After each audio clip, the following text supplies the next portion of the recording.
أعوذ بالله من الشيطان الرجيم. بسم الله الرحمن الرحيم. بسم الله وبحمده. السلام عليكم ورحمة الله تعالى وبركاته. الفاتحة. أعوذ بالله من الشيطان الرجيم. بسم الله الرحمن الرحيم. الحمد لله رب العالمين الرحمن الرحيم مالك يوم الدين. إياك نعبد وإياك نستعين. اهدنا الصراط المستقيم صراط الذين أنعمت عليهم غير المغضوب عليهم ولا الضالين. آمين. إن الله وملائكته يصلون على النبي يا أيها الذين آمنوا صلوا عليه وسلموا تسليما. اللهم صل على سيدنا محمد عبدك ورسولك النبي الأمي وعلى آله وسلم. اللهم صل على سيدنا محمد عبدك ورسولك النبي الأمي وعلى آله وسلم. اللهم صل على سيدنا محمد عبدك ورسولك النبي الأمي وعلى آله وسلم. اللهم صل على سيدنا محمد عبدك ورسولك النبي الأمي وعلى آله وسلم. اللهم صل على سيدنا محمد عبدك ورسولك النبي الأمي وعلى آله وسلم. اللهم صل على سيدنا محمد عبدك ورسولك النبي الأمي وعلى آله وسلم. اللهم صل على سيدنا محمد عبدك ورسولك النبي الأمي وعلى آله وسلم. اللهم صل على سيدنا محمد عبدك ورسولك النبي الأمي وعلى آله وسلم. اللهم صل على سيدنا محمد عبدك ورسولك النبي الأمي وعلى آله وسلم. اللهم صل على سيدنا محمد عبدك ورسولك النبي الأمي وعلى آله وسلم. اللهم صل على سيدنا محمد عبدك ورسولك النبي الأمي وعلى آله وسلم عدد ما وسعه علم الله. الحمد لله فاطر السماوات والأرض جاعل الملائكة رسلا أولي أجنحة مثنى وثلاث ورباع يزيد في الخلق ما يشاء إن الله على كل شيء قدير. والصلاة والسلام على المبعوث رحمة للعالمين سيدنا ومولانا وقرة أعيننا وحبيب قلوبنا وسر أسرارنا وسبب وجودنا سيد الأولين والآخرين سيدنا محمد وعلى آله وصحبه أجمعين. اللهم اغفر لأمة سيدنا محمد صلى الله عليه وسلم. أصلح أمة سيدنا محمد صلى الله عليه وسلم. فرج عن أمة سيدنا محمد صلى الله عليه وسلم. وارحم أمة سيدنا محمد صلى الله عليه وسلم. ألف بين قلوب أمة سيدنا محمد صلى الله عليه وسلم لما تحب وترضاه. وافتح لنا فتوح العارفين بك بحق سيدنا محمد صلى الله عليه وسلم. سبحانك لا علم لنا إلا ما علمتنا إنك أنت العليم الحكيم. ولا حول ولا قوة إلا بالله العلي العظيم. وصلى الله على سيدنا محمد وعلى آله وصحبه وسلم. Alhamdulillahi Rabbil Alamin. Alhamdulillah, kembali berjumpa dengan saya Sultan Mujahidin dalam kajian kitab Al-Adabul Marudiyah li Saliki Tariqi Sufiyah karangan daripada Sayyidil Imam Muhammad bin Ahmad Al-Buzidi radhiyallahu ta'ala anhu. Pada pagi ini kita telah sampai pada muka surat 19 yang menjelaskan tentang satu di antara adab seorang murid adalah tidak tergoda oleh gemerlap dunia. Adamul akhdhi min mata'id dunia. Qala radhiyallahu ta'ala anhu wa nafa'ana Allah bi'ulumihi wa ulumi syuyukhihi wa syuyukhina wa jami'i awliya'illahi salihin fid dharain. Allahumma amin. Wa min adabil murid, dan di antara adab seorang murid, alla ya'khudha syai'an min mata'id dunya, tidak mengambil sedikit pun dari kemewahan dunia. Karena seorang murid adalah seorang yang sedang dalam proses untuk membuang dunia daripada hati dia. Kalau dia ambil dunia itu, takut-takut dunia itu pula melekat dalam hati dia, mananya bercanggah dengan matlamat dan tujuan dia dalam mengamalkan tasawuf. Pada mula-mula aja macam itu, buang semua dunia daripada genggaman tangan, dan demikian juga daripada hati. Qalla aujul, sama ada banyak atau sikit atau banyak. Walau alha alaihi syekhu fi dzalik, walaupun syekh mencoba untuk meminta kepada dia agar mengambil dunia itu adalah ujian. Terkadang syekh cakap, ambillah itu, ini benda, misalnya ini barang nih, barang berharga, jangan ambil. Itu adalah cabaran dan ujian daripada seorang syekh. Sebab tujuan kita di tarbiyah itu agar mengeluarkan dunia, membuang dunia daripada hati kita. Manakala syekh bagi sesuatu yang berharga kepada kita, itu bermakna bahwa syekh nak tahulah adakah hati kita masih ada istisyraf maknanya masih ada keinginan dan keinginan dan juga masih tergoda oleh dunia. Oleh sebab itu jangan ambil. Walau alaha alaihi syekhu fi dzalik, walaupun syekh memohon dengan bujukan agar kita mengambil dunia, jangan ambil. Illa idza lam yakun 'indahu qutu sa'ah, kecuali apabila memanglah murid itu tidak mempunyai makanan pada saat itu juga. Jadi kalau sekiranya kita dalam keadaan lapar dan di rumah kita tak ada makan, kita sedang bersuhbah, kita sedang bersama syekh, lalu kemudian syekh menawarkan atau nak bagi makanan kepada kita, dan memang kita lapar, memang dah tak mampu nak tahan lapar itu, ambillah. Sekedar setakat untuk mengganjal perut, bukan untuk menghilangkan, bukan untuk memuaskan hawa nafsu, tetapi setakat ambil untuk mengisi perut sikit aja, agar dia boleh kembali berkhidmat dan bersuhbah kepada guru. Wa kana qad sadaqa ziyaratahu lillahi ta'ala. Wa kana qad qasada ziyaratuhu lillahi ta'ala la ghair. Nah, karena tujuan dia datang berjumpa dengan guru adalah untuk menziarahi kerana Allah, bukan tujuan-tujuan yang lain. Kalau sekiranya ketika mana dia datang berziarah lalu kemudian syekh bagi hadiah misal yang berharga, jangan ambil, sebab tujuan dia setakat nak ziarah aja. Kecuali bila mana syekh itu bersumpah, ambil wallahi tallahi, kalau kamu tak ambil saya akan marah. Ambil. Ya, ambil dengan dengan adab. Ya, kita mengambilnya dalam keadaan hati kita merasa bahwa kita tak layak menerima hadiah itu, tapi kita ambil juga sebab syekh bersumpah. Saya paksa kita dengan sumpah. Tapi kalau setakat memaksa tanpa adanya sumpah, kata para ulama, jangan ambil, sebab itu adalah ujian, itu adalah cabaran.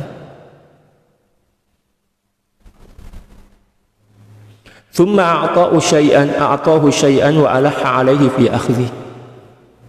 Kemudian ya, dia memberikan kepada murid itu sesuatu dan meminta dengan bujukan kepadanya untuk mengambilnya.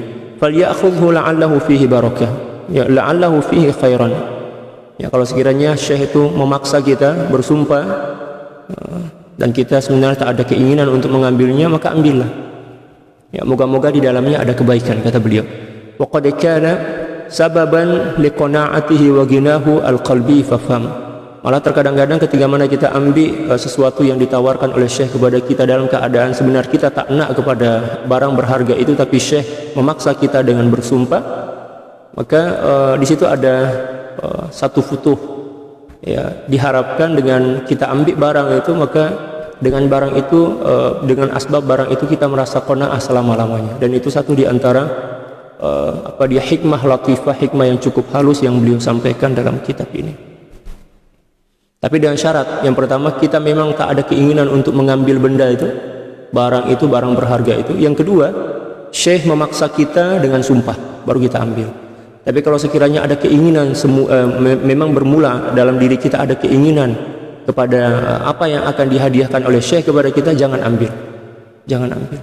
Sebab itu akan semakin menambah rasa tamak kita kepada dunia.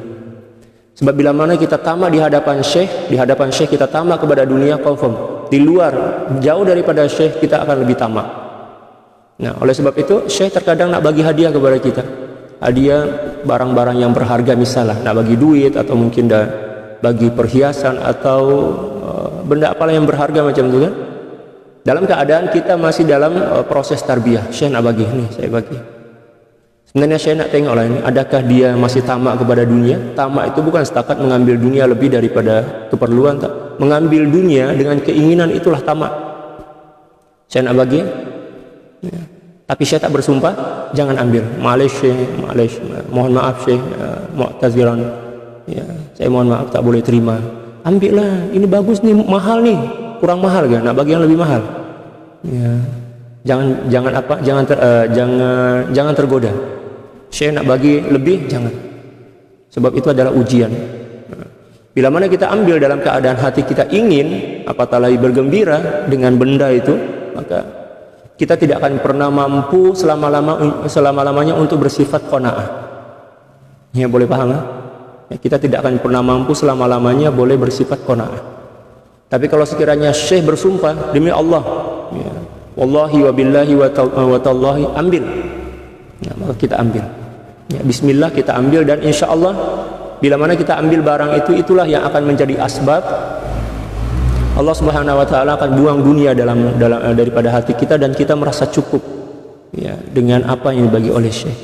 Itu satu di antara hikmah yang memang latifah maknanya yang halus yang diajarkan oleh beliau dalam kitab ini. Masya Allah.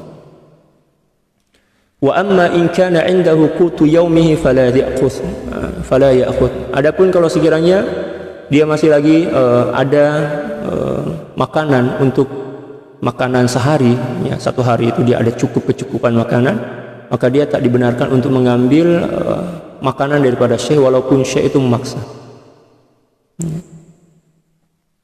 Wa in alahha alaihi falyatazir ilaihi juhda. Kalau sekiranya syekh memaksa juga, maka kita pun kena mencari alasan yang sesuai agar kita tak ambil makanan itu, sebab kita ada kan, kita ada lagi. Kecuali kalau memang kita tak ada makanan dan kita memang lapar, dan syekh alah mananya memohon kepada kita, memaksa kita, apatah lagi dengan sumpah, maka boleh kita ambil setakat sesuai dengan keperluan, bukan keinginan. Sebab mengambil suatu mengikut kadar keinginan itu memang akan merosakkan hati kita. Faqad yakhtabiruhu bidzalik, karena terkadang-kadang syekh itu mencabar muridnya dengan membagi hadiah. Tapi tujuannya bukan nak bagi, tapi nak tengok ya, adakah dia masih tamak kepada dunia, ya, ataukah hati dia telah pun zuhud kepada dunia. Wa yanzuru hal kharaja min qalbihi at-tama'u am la, agar syekh itu melihat, memastikan adakah sifat tamak daripada hati seorang murid itu telah keluar ataupun belum. Fa innaka idza akhadta minhu ala qadri al-wajhi alladhi dhakarnahu lak dalla ala annaka lam tarfa' himmataka 'anil khalqi. Kalau sekiranya kamu mengambil juga hadiah daripada syekh dalam bentuk makanan dan lain sebagainya, dalam keadaan kamu masih ada persiapan dan kamu sebenarnya tidak memerlukan benda itu, dan dalam diri kamu ada keinginan untuk mengambilnya, dalla ala annaka lam tarfa' himmataka 'anil khalqi. Itu tanda bahwa kamu belum lagi mengangkat keinginanmu daripada makhluk. Maknanya kamu masih berharap kepada makhluk. Memang berat belajar tasawuf ini, memang berat, tapi berat itu pada mula-mula aja memang berat. Tapi kalau dah sampai pertengahan, nak sampai kepada tujuan, itu akan terasa ringan. Sebab yang paling berat bagi seorang salik, bagi seorang murid ini adalah membuang dunia daripada hati. Adapun ibadah, sunnah dan lain sebagainya itu senang aja itu. Tapi nak buang dunia daripada hati ini memang berat. Ya, payah sangat. Terkadang nak buang dunia daripada hati itu perlu masa dalam beberapa tahun, mengikut kadar kejujuran dan keikhlasan dia dalam melalui proses. Tapi kalau sekiranya dia betul-betul jujur karena Allah Subhanahu wa taala, maka mungkin sehari dua sifat zuhud itu akan melekat dalam hati dia. Janji ditarbiyah oleh syekh yang mursyid. Adapun ibadah-ibadah yang lain senang je tu, ya, ringan kita akan melakukannya. Bila mana dunia telah keluar daripada hati kita, nak keluarkan dunia itu macam, ya, paling berat lah. Seolah-olah kita nak menarik seluruh urat-urat yang ada dalam jiwa kita, dalam diri kita ini. Memang menyakitkan, sangat menyakitkan nak buang dunia daripada hati.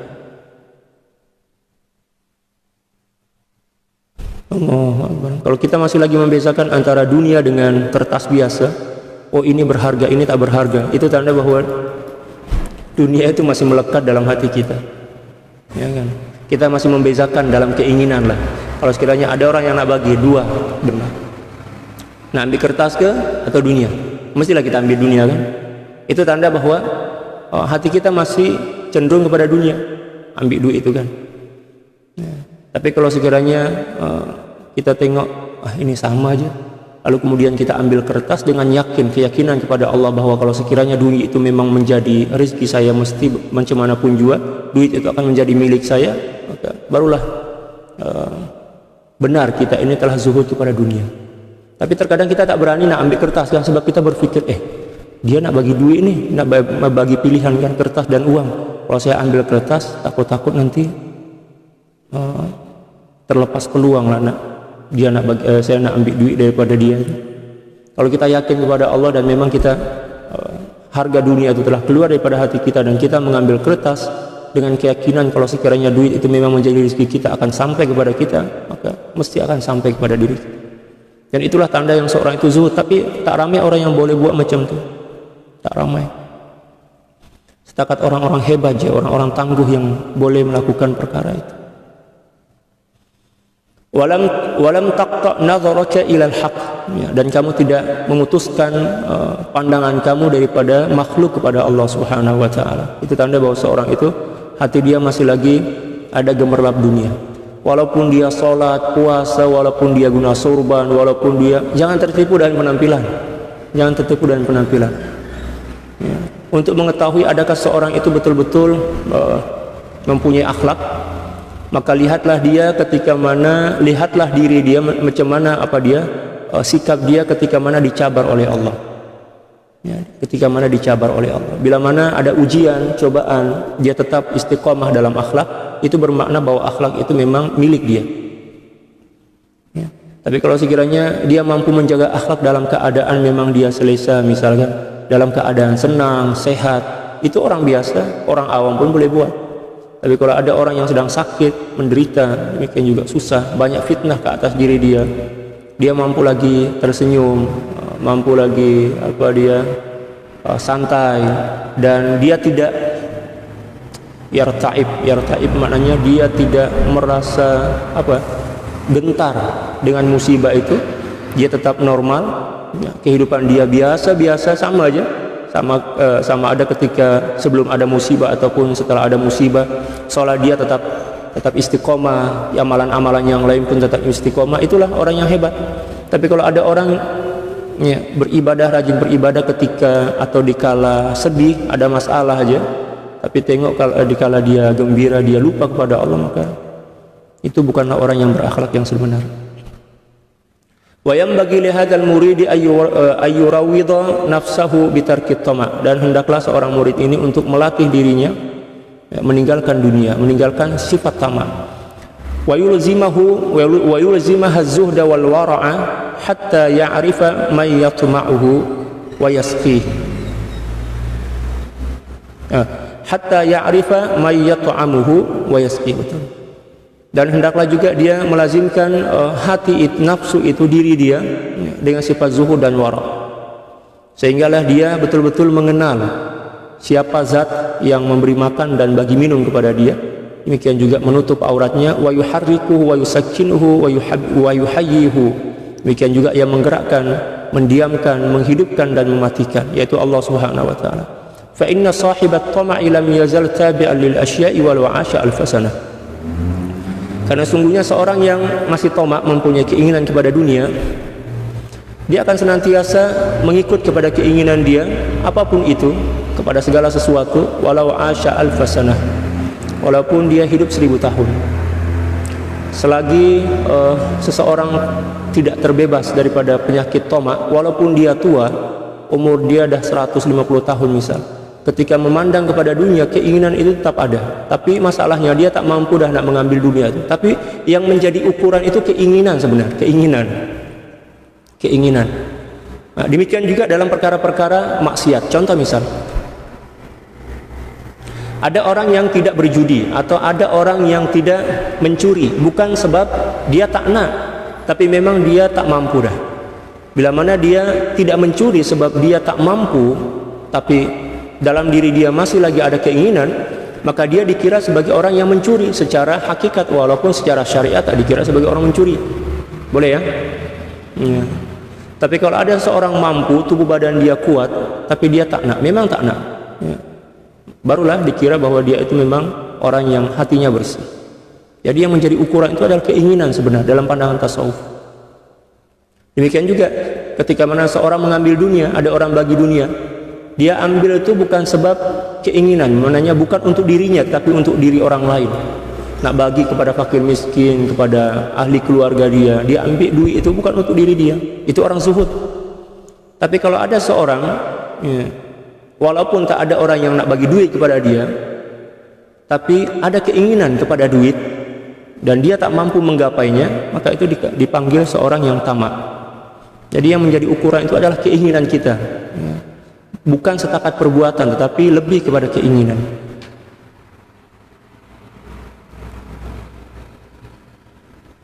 Walau taraka at-tama'a wa rafa'a himmatahu ila Allah Ta'ala lakanat al-asya'u tabi'atan lahu faham. Kalau sekiranya dia telah membuang sifat tamak daripada hati dia dan mengangkat himmahnya hanya kepada Allah Subhanahu wa taala, maka mesti segala sesuatu akan mengikut kepadanya. Dunia macam itu. Dunia semakin kita kejar akan semakin jauh. Tapi dunia bila mana kita buang, kita tinggalkan, dia akan semakin, ya, merapat kepada kita, dia akan semakin mendekati kita. Dan itu banyak berlaku dalam kehidupan para aulia. Saya ada seorang guru, beliau telah meninggal dunia, rahimahullah. Dulu beliau mengajar kami itu mengajar sorof, demikian juga mengajar tafsir, fiqh. Ya, nama beliau adalah Tuan Guru Haji Muhammad Zahid Syarif. Beliau lama duduk belajar ke Mekah, dekat belasan tahun juga. Guru beliau pesan, kamu nanti balik kampung fokus mengajar, jangan fikirkan dunia. Kalau kamu fokus kepada tugasan kamu mengajar, kamu tidak fikir dunia, mesti dunia akan mengejar kamu. Betul lah, beliau balik kampung, ya, beliau buka pondok. Ya, pondok nama beliau adalah Pondok Syarif, ya. Satu pondok ramai juga pelajar, dalam ratusan juga, dan cantik di tengah-tengah sawah. Masya Allah, luar biasa. Tiap hari beliau mengajar, tak pernah pun fikir esok nak makan apa, untuk anak cucu nanti nak makan apa, tak pernah. Memang pesan guru beliau, fokus pada mengajar. Dunia mesti akan mengejar kamu. Beliau fokus mengajar, siang, malam, pagi, sama ada mengajar kepada santri atau pelajar-pelajar beliau, demikian juga belajar mengajar kepada masyarakat. Tiap-tiap hari macam itu. Dan istri beliau juga sokong. Istri beliau ini memang luar biasa lah, faham juga, ya. Istri beliau cakap, abang, tuan guru, fokus kepada mengajar, ya, apa saya di rumah, saya jaga anak dan lain sebagainya, semua saya yang urus, kata beliau. Oke, beliau mengajar, luar biasa. Sampailah pada suatu masa itu dunia mengejar beliau. Banyak orang, ramai sangat orang yang bagi hadiah, bagi tanah, bagi kebun, ya kan, ya, bagi kereta dan lain sebagainya. Beliau ambil lah, tapi beliau ambil itu bukan untuk diri beliau, tapi untuk madrasah, untuk perjuangan pondok lah macam tu. Beliau ambil kebun tu, tujuannya apa? Ya, untuk gaji-gaji guru, untuk pembinaan, ya kan, untuk pos pengurusan pentadbiran pondok pesantren itu. Dan ketika dunia itu datang, ya, bergunung-gunung kepada beliau, beliau tetap istiqomah mengajar, seolah-olah dunia itu tak datang pun. Beliau santai, tetap santai, tidak sibuk dengan urusan dunia, walaupun dunia itu datang menghampiri beliau. Terus beliau menunjuk, mengangkat pengurus-pengurus pondok untuk menguruskan semua hadiah-hadiah yang orang bagi kepada beliau. Urus semua, saya nak fokus kepada tugas saya daripada guru saya. Itulah orang yang sebenar-benar zuhud, sesuai dengan nama beliau, Muhammad Zahid Syarif, ya, seorang yang zuhud luar biasa. Subhanallah. Hafiz rahimahullah ta'ala wa radiyallahu ta'ala an syekhina. Tapi di akhir zaman ini, yang sepatutnya para tokoh agama, tapi tak semua juga lah, adalah separuh, ya, fokus kepada dakwah, tapi itulah terlalu takut miskin. Terkadang masa untuk mengajar itu adalah baki-baki masa dia setelah mencari dunia. Memang tujuan dia tujuan dia betul lah tuh, ya kan, untuk keperluan, untuk keperluan hari-hari dia, betul juga, memang dia wajib kan. Tapi kita kena paham bahwa orang yang Allah letak sebagai dai, sebagai ustaz, sebagai tokoh agama itu, jalan rezeki dia berbeza dengan orang awam. Ya, seperti yang disebutkan oleh Syekh Abdul Qadir Al-Jilani dalam kitab Jila'ul Khatir, bahwa usaha atau ikhtiar kasab yang dilakukan oleh manusia itu ada dua jenis. Bagi orang awam, cara menyambut rezeki dia mesti dengan cara bekerja, kerja tiap hari, kerja dan tunaikan kewajiban. Adapun bagi tokoh agama, orang yang Allah bagi amanah ilmu kepada dia agar disebarkan kepada masyarakat, cara dia menyambut rezeki itu dengan apa? Dengan belajar, mengajar, memperkuat iman dan takwa dia. Itulah cara dia menyambut rezeki. Jangan pula Allah letak dia sebagai tokoh agama, sebagai ulama, tapi cara dia menyambut rezeki pula dia guna cara orang awam. Durhakalah kepada Allah tuh. Kita kena faham maqam kita tuh, di mana Allah Subhanahu wa taala letak diri kita. Kalau kita bukan tokoh agama, ya, kita memang bekerja lah. Cara kita menyambut rezeki kita memang kerja. Tapi kalau ada seorang yang dibagi ilmu oleh Allah, dibagi adab, demikian juga dibagi amanah untuk berdakwah, jangan sesekali dia memandang kepada dunia atau ingin menyambut dunia dia itu, menyambut rezeki dia itu dengan cara mengikut cara orang-orang awam. Boleh ya? Itu kaidah dalam agama kita. Tengoklah para ulama yang hebat-hebat, mana dia orang ada kerja, dia orang ada kerja? Tak ada kerja pun. Malah terkadang-kadang masyarakat yang tak seberapa paham tuh buruk sangka kepada para ulama yang kaya raya walaupun tak ada kerja. Daripada mana duit itu? Ya, mengajar ya tiap hari, tapi dia boleh beli kereta, beli rumah mewah. Itulah ya, cara Allah Subhanahu wa taala bagi rezeki kepada dia dengan mengajar, istiqomah mengajar. Dan di Indonesia ramai macam itu. Ya, masyarakat bingung, heran lah. Tuan guru ini tak ada kerja pun. Ya, setakat dengan kerja ke rezeki itu sampai kepada kita. Kerja itu untuk orang awam. Ya. Adapun untuk orang khas, apalagi para ulama yang memang diperlukan oleh masyarakat, kalau dia kerja macam mana? Siapa yang nak berdakwah? Siapa yang menyampaikan ilmu? Siapa yang akan mengayomi masyarakat kan? Jadi kita kena faham tentang maqam para ulama, para aulia yang memang berbeza dengan kita orang awam. Kalau kita orang awam ini memang kena kerja.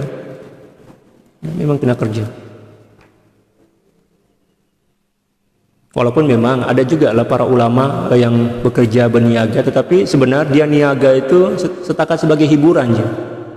Ya, setakat sebagai hiburan, bukan tujuan sebenar. Kalau kita kan memang tujuan kita mengejar dunia. Ya. Tapi susah kita nak sampaikan kepada masyarakat benda-benda macam ini, sebab masyarakat ini selalunya masyarakat awam selalunya mengukur sesuatu itu dengan akal. Tapi kalau sekiranya dia orang sedar, banyak membaca, banyak belajar, banyak mendengar ilmu daripada para ulama, mesti dia orang faham. Sebab apa yang dilakukan oleh para ulama itu berpandukan kepada Al-Quran dan hadis juga, ada dalam kitab-kitab. Contoh, kalau misalnya ada orang yang tanya, Ustaz, betul ke cara mengambil cara menjemput atau menyambut rezeki itu ada dua cara? Ada dalil dia? Ada dalam Al-Quran. Ya, ada dalam Al-Quran. Kita jangan tak paham. Contoh, oke, saya bagi dalil. Perintah untuk bekerja bagi orang awam untuk menyambut rezeki. Allah Subhanahu wa taala berfirman, "Wa qul i'malu fasayarallahu 'amalakum wa rasuluhu wal mu'minun." Katakanlah kepada mereka, wahai kekasihku Nabi Muhammad, bekerjalah kalian agar Allah, ya, orang-orang yang baginda Rasulullah dan juga orang-orang beriman akan menjadi saksi bahwa kamu itu adalah seseorang yang memang diperintahkan untuk menyambut rezeki itu melalui apa? Melalui bekerja. Oke? Itu untuk orang awam. Adapun untuk orang khas nih, cara mereka menyambut rezeki itu adalah dengan meningkatkan ketakwaan mereka kepada Allah dan juga menunaikan kewajiban-kewajiban mereka sebagai sebagai ulama, mengajar, ya kan, membimbing masyarakat. Sebab tugas para ulama dan orang awam berbeza. Allah Subhanahu wa taala berfirman, "Wa may yattaqillaha yaj'al lahu makhraja wa yarzuqhu min haitsu la yahtasib." Siapa orang yang bertakwa kepada Allah, ini tugas para ulama. Yaj'allahu makhraja, maka Allah Subhanahu wa taala akan bagi solusi pada setiap masalah hidup dia. Wa yarzuqhu min haitsu la yahtasib, dan Allah Subhanahu wa taala bagi rezeki kepada dia daripada arah-arah yang tak disangka. Nah, para ulama, para aulia macam ya. Oleh sebab itu, jangan kita menilai orang lain mengikut penilaian kita. Kita kena menilai dia mengikut neraca yang sesuai untuk diri dia. Ya kan? Jangan kita menilai budak kecil dengan sikap kita, sebab kita dewasa, kita tua, itu budak kecil. Jangan kita memaksa dia untuk mengikut cara hidup kita. Demikian juga, jangan pula kita ikut cara hidup budak-budak kecil, sebab kita dah tua dah. Jadi kita kena kita kena ada tawazun keseimbangan dalam bersikap, demikian juga bertingkah laku, mengikut maqam kita, mengikut hal keadaan kita. Bukan setakat dalam bersikap, tetapi juga dalam menentukan suatu keputusan. Ya, macam itu. Itulah yang diajarkan oleh agama kita.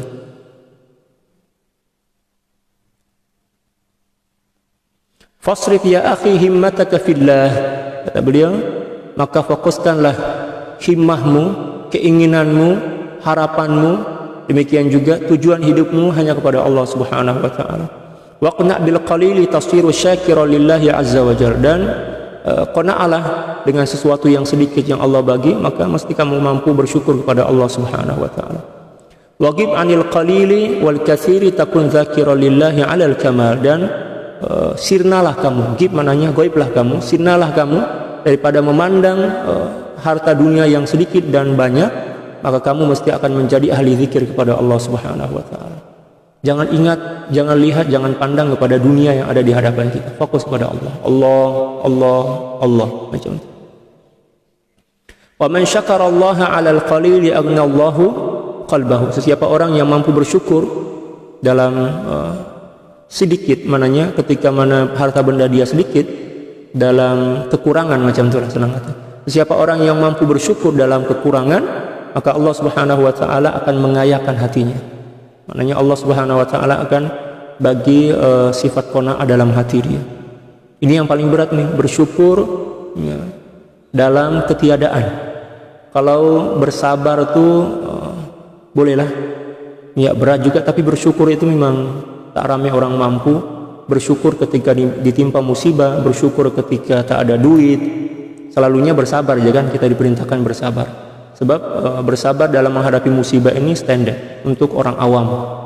Adapun para aulia, dia orang tak dituntut untuk bersabar. Dia orang dituntut dan diperintahkan untuk bersyukur dalam menghadapi musibah. Itulah perbezaan maqam kita.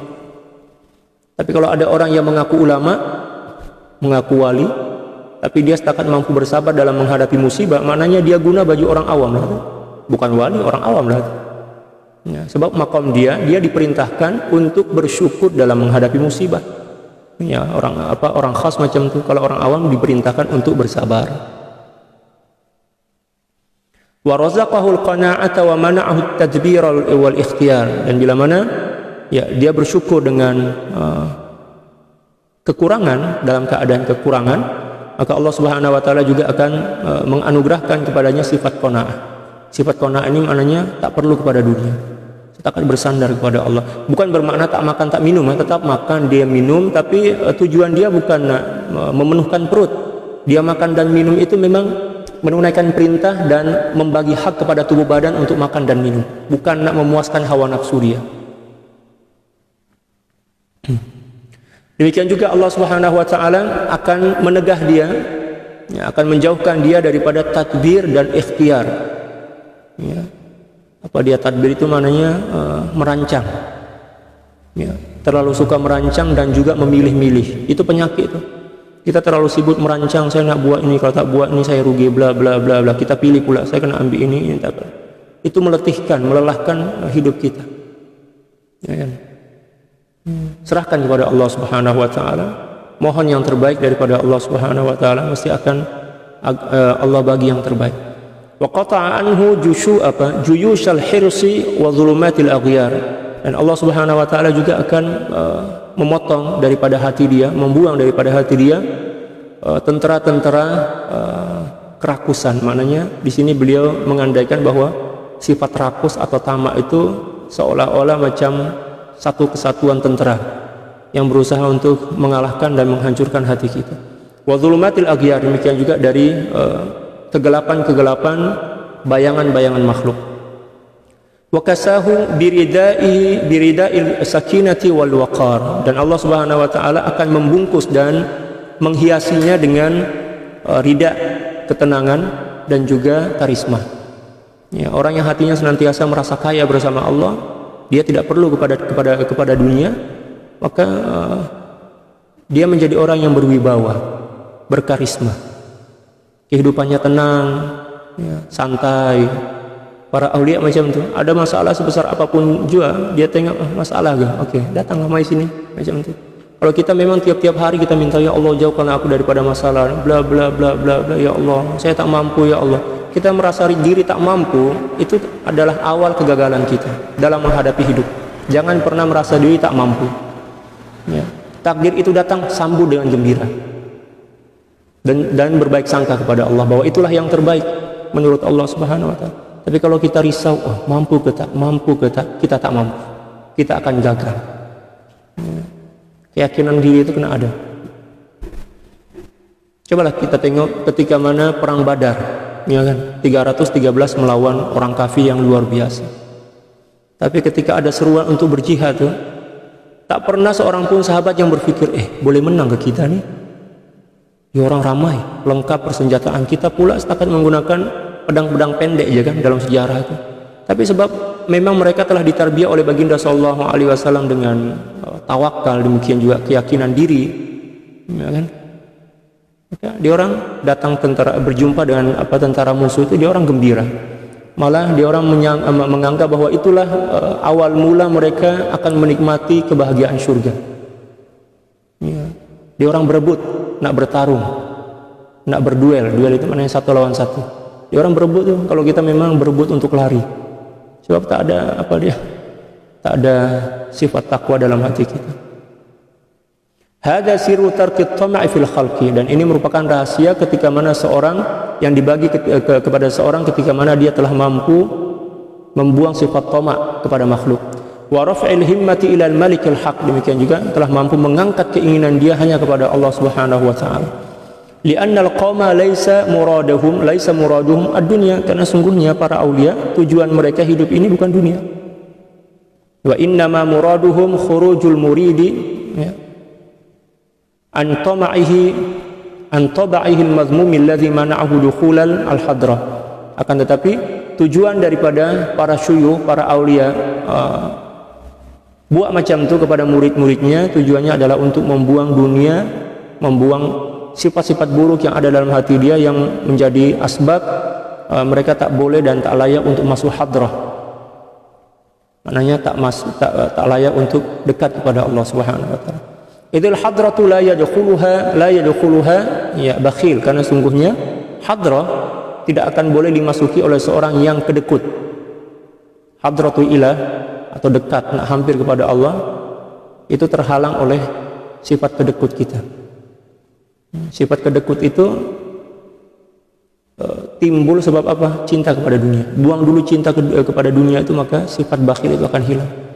Tapi kalau kita setakat fokus kepada sifat bakhil, nak buang sifat bakhil tapi kita tak buang bayangan dunia dalam hati, tak boleh, tak jadi. Mulakan dengan membuang bayangan dan keinginan kepada makhluk dalam hati, maka sifat bakhil pun akan hilang.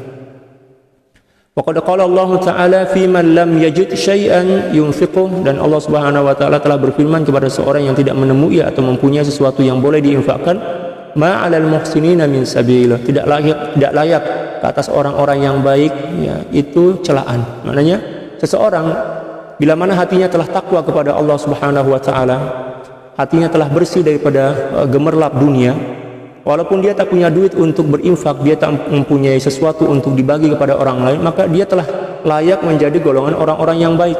Sebab apa? Memang telah hati dia telah penuh dengan sifat-sifat baik. Walaupun dia tak mampu nak membuktikan kebaikan dia sebab dia tak ada duit, tak ada kemampuan nak bagi bantuan kepada orang lain.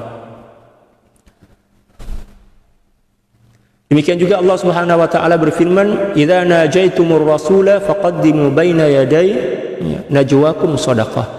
Bila mana kamu ingin berjumpa dengan Rasulullah, ingin bermunajah maknanya berdoa di hadapan Rasulullah, bertanya tentang sesuatu, berziarah kepada baginda sallallahu alaihi wasallam, maka mulakanlah perziarahan itu dengan apa? Bersedekah. Ini adab. Nah, kalau kita nak jumpa dengan guru, Nak jumpa dengan guru, nak ziarah kepada guru, ya bagi sedekah dulu kepada orang lain. Itu adab, sebab Allah Subhanahu wa taala perintahkan dalam Al-Qur'an, bagi sedekah. Walaupun RM1, RM2 bagi kepada ya, budak-budak atau bagi gula-gula, dengan niat apa? Agar Allah, dengan tujuan agar Allah Subhanahu wa taala membuka hati kita ketika mana kita jumpa dengan syekh untuk menampung dan menerima apa dia futuhat dan madad daripada hati syekh. Wal mawaddatu ay as-sadaqah tadullu ala anna az-za'ira jaa'a biqalbihi wa badanihi. Al mawaddah ataupun sedekah ini sebagai tanda menunjukkan bahwa seseorang yang datang menjumpai guru dia itu memang membawa hati dan tubuh badannya. Wa adamuha yadullu ala annahu jaa'a bil jasadi dunal qalb. Dan bila mana ada seseorang yang datang kepada guru dia dan tidak didahului dengan sedekah atau tidak membawa hadiah untuk guru, ya, maka seolah-olah dia setakat datang dengan jasa dia tanpa membawa hati. Sebab hadiah itu tanda cinta.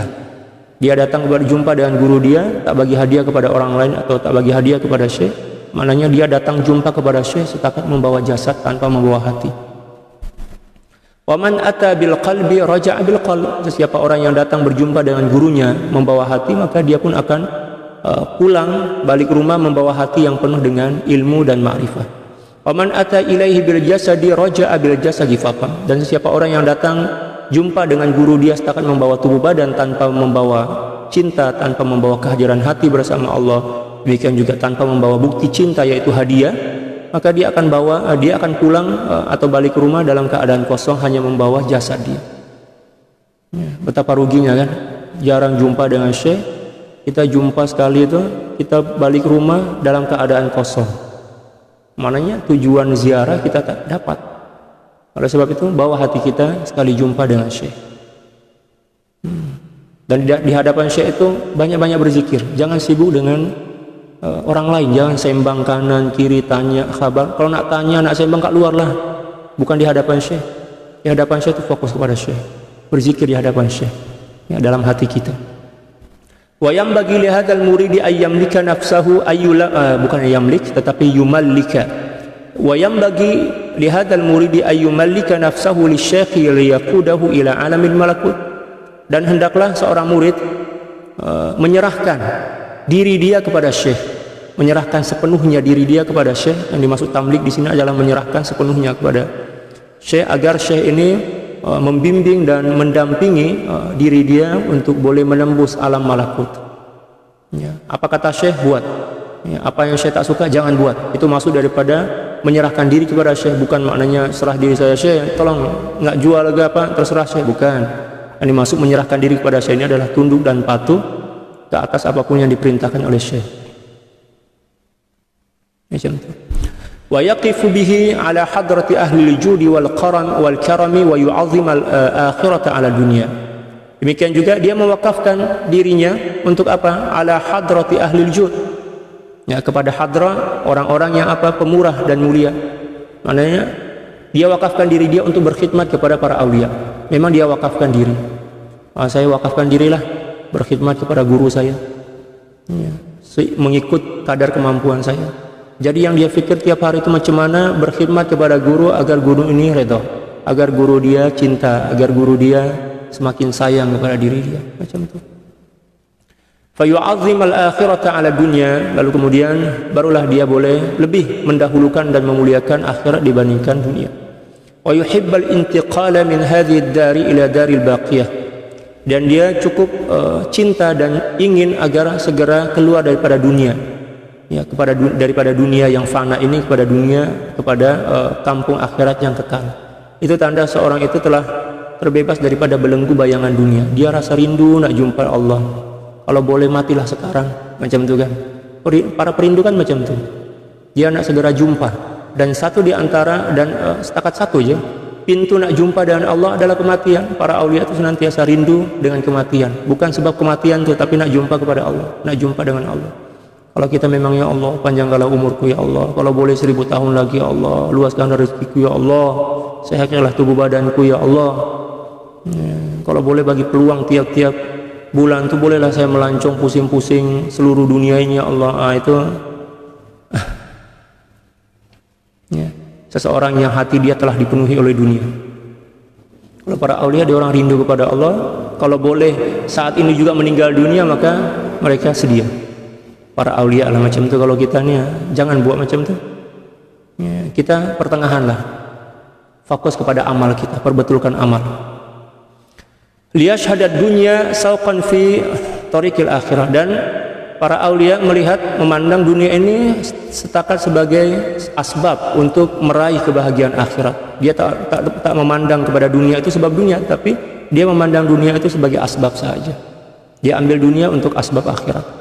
Wa yatazahhada wa yatazawwada minhu as-sairun, dan ya, orang-orang yang sedang menempuh perjalanan menuju kepada Allah mengambil sedikit daripada dunia ini sebagai bekal mereka untuk meneruskan kehidupan dan ya, mencukupkan keperluan asas mereka agar boleh menunaikan perintah-perintah Allah. Wa katsirun minan nasi ittakhadhu hadzal sauq darwatan, dan betapa ramai manusia yang menjadikan dunia ini sebagai tempat berkekalan. Dia menganggap akan hidup kekal di dunia ini. Wa hujibu an daril baqa, dan mereka terhijab daripada kehidupan daril baqa, kampung abadi yaitu akhirat. Wa alhathum hayatuhumul faniyah, dan mereka dilalaikan oleh kehidupan dunia yang fana ini. Wa raja'at dunya 'indahum ka'annaha darul baqa, dan mereka memandang bahwa dunia ini seolah-olah kampung akhirat yang kekal. Mereka nak hidup di dunia ini dengan umur yang panjang, dan itu merupakan satu di antara sifat yang dimiliki oleh orang-orang Yahudi. Ya, dalam Al-Qur'an disebutkan, ya, qul in kanat lakumud daril akhiratu 'indallahi khalisatan min dunin nasi fatamannawul mauta in kuntum shadiqin wa la yatamannahu abadan bima qaddamat aydihim. Ya, orang-orang Yahudi macam itu. Ya, mereka berangan-angan kalau boleh hidup 1000 tahun. Ka alfisanah, apa dia? Dalam Al-Qur'an ya. 1000 tahun. Orang Yahudi macam itu, tanpa melakukan amal ibadah. Adapun seorang mukmin, kalau sekiranya juga dia meminta umur panjang, dia bukan setakat meminta umur panjang, tapi dia meminta umur panjang yang berkah, demikian juga penuh dengan ketaatan dan takwa kepada Allah Subhanahu wa taala. Itu bagi orang pertengahan. Adapun para aulia dia orang tak minta dah, sebab fokus kepada Allah. Orang yang senantiasa fokus kepada Allah tak sempat nak tengok melirik kanan kiri dah, fokus kepada Allah aja. Dia orang lupa dah kepada segala sesuatu, hatta kepada diri mereka. Sebab apa? Sedang tenggelam dalam mengingati Allah Subhanahu wa taala. Allahu akbar. Fankabbu ala syahawatihim, sehinggalah ahli-ahli dunia ini tenggelam, berkubang dalam syahwat dunia. Wastarsalu ma'a awaidihim, dan juga tenggelam, ya. Sama tenggelam maknanya mengalir. Istirsal maknanya mengalir bersama kesenangan dunia. Ala mari layalihim wa ayyamihim, sepanjang siang dan malam. Wala ya'tabiruna bi ayatin sami'uha, dan mereka tidak boleh mengambil satu ibrah pun daripada ayat yang mereka dengarkan. Wala bimau'izatin khutibu biha, demikian juga tak boleh mengambil pengajaran dan ibrah daripada mau'izah yang mereka dikhitab kepadanya. Sebabnya apa? Li'annahum amwatun, karena mereka dah dikira sebagai orang-orang yang mati walaupun masih hidup. Ya Rabb, nas'alullah as-salamata fi dinina wa aqlina bimannihi wa karamih. Kita memohon kepada Allah Subhanahu wa taala, moga-moga Allah Subhanahu wa taala bagi keselamatan kepada kita, kepada agama dan akal kita. Bimannihi wa karamih, dengan berkat kemurahan dan ya kedermawanan Allah Subhanahu wa taala. Wa min huna qala syekhuna radhiyallahu taala anhu, daripada sinilah guru kami telah berkata, guru kepada Sayyidi Muhammad Al-Buzani adalah Maulaya Al-Arabi Ad-Darqawi. Maulaya Al-Arabi Ad-Darqawi, sehingga madrasah Syadzuliyah Darqawiyah itu dinisbahkan kepada beliau. Maulaya Al-Arabi Ad-Darqawi. Laisa al-maradul kabir wal hubbul ladzi yakhruju wal habbul ladzi yakhruju min jasadi bil qihi wal bil qayhi was sadid. Bukanlah penyakit yang paling besar, yaitu ya, al-hab. Hab maknanya biji. Bahasa Arab itu memang unik. Ya, walaupun nampak huruf dia sama, tapi kalau kita tersalah dalam bagi harokat, maka maksud dia akan bertukar. Contoh, bir, bar dan bur. Kalau bir artinya ya, ketaatan, berbakti. Kalau burrun artinya atau maksudnya biji gandum. Biji gandum. Ya. Birrin kalau barrun artinya daratan. Huruf sama tetapi harokah berbeza, maka bertukar makna. Barrun artinya daratan, birrun artinya ketaatan dan berbakti, dan burrun artinya apa? Ya, gandum. Sama juga di sini. Hubbun, ya. Habbun. Hubbun artinya cinta, habbun artinya biji, benih. Nah, macam itu. Jadi yang dimaksud di sini adalah yang pada yang tertulis pada mula ini adalah hab, bukan hub. Boleh ya? Hubbun, ya, habbun dan hibbun. Kalau hubbun artinya cinta, kalau habbun artinya biji, kalau hibbun artinya orang yang dicintai atau kecintaan. Macam itu. Nah, di sini beliau berkata radhiyallahu taala an, laisal maradu al-kabir huwa al-habbu alladhi yakhruju minal jasadi bil qayhi was-sadid. Penyakit yang dahsyat, penyakit yang besar bukanlah penyakit yang biji-biji yang keluar daripada jasad manusia dalam bentuk nanah dan kotoran, macam tu nanah kan. Itu penyakit biasa saja kata beliau. Kalau ada orang yang bernanah bisul, tak tahulah sama kata. Bisul dan nanah itu bukan dianggap sebagai penyakit yang paling dahsyat. Tetapi kata beliau, innamal maradul kabir huwa hubbud dunia. Tapi penyakit yang paling teruk itu adalah cinta kepada dunia, menggunakan hub. Yang pertama menggunakan hab, macam itu. Fafham ma qalahu radhiyallahu taala anhu. Maka pahamilah nasihat yang beliau sampaikan, semoga Allah Subhanahu wa taala merahmatinya. Wallahu a'lam bissawab. Subhanaka la ilma lana illa ma 'allamtana innaka antal alimul hakim wa la haula wa la quwwata illa billahil aliyyil azim. Inna Allah wa malaikatahu yusalluna 'alan nabiy ya ayyuhalladzina amanu sallu 'alaihi wa sallimu taslima. Allahumma salli 'ala sayyidina Muhammadin 'abdika wa rasulika an-nabiyil ummi wa 'ala alihi wa sallim. Allahumma salli 'ala sayyidina Muhammadin 'abdika wa rasulika an-nabiyil ummi wa 'ala alihi wa sallim. Allahumma salli 'ala sayyidina Muhammadin 'abdika wa rasulika an-nabiyil ummi wa 'ala alihi wa sallim. Allahumma salli 'ala sayyidina Muhammadin 'abdika wa rasulika an-nabiyil ummi wa 'ala alihi wa sallim. Allahumma salli 'ala sayyidina Muhammadin 'abdika wa rasulika an-nabiyil ummi wa 'ala alihi wa sallim. Allahumma salli 'ala sayyidina Muhammadin 'abdika wa rasulika an-nabiyil ummi wa 'ala alihi wa sallim. Allahumma salli 'ala sayyidina Muhammadin 'abdika wa rasulika an-nabiyil ummi wa 'ala alihi wa sallim. Allahumma salli 'ala sayyidina Muhammadin 'abdika wa rasulika an-nabiyil ummi wa 'ala alihi wa sallim. Allahumma salli 'ala sayyidina Muhammadin 'abdika wa rasulika an-nabiyil ummi wa 'ala alihi wa sallim. Allahumma salli 'ala sayyidina Muhammadin 'abdika wa rasulika an-nabiyil ummi wa 'ala alihi wa sallim. Allahumma salli 'ala sayyidina Muhammadin 'abdika wa rasulika an-nabiyil ummi wa 'ala alihi wa sallim 'adada ma wasi'ahu 'ilmullah. Sekian, Allahul muwaffiq wal hadi ila sabilir rasyad, wa lakum minkum. Assalamu alaikum warahmatullahi taala wabarakatuh.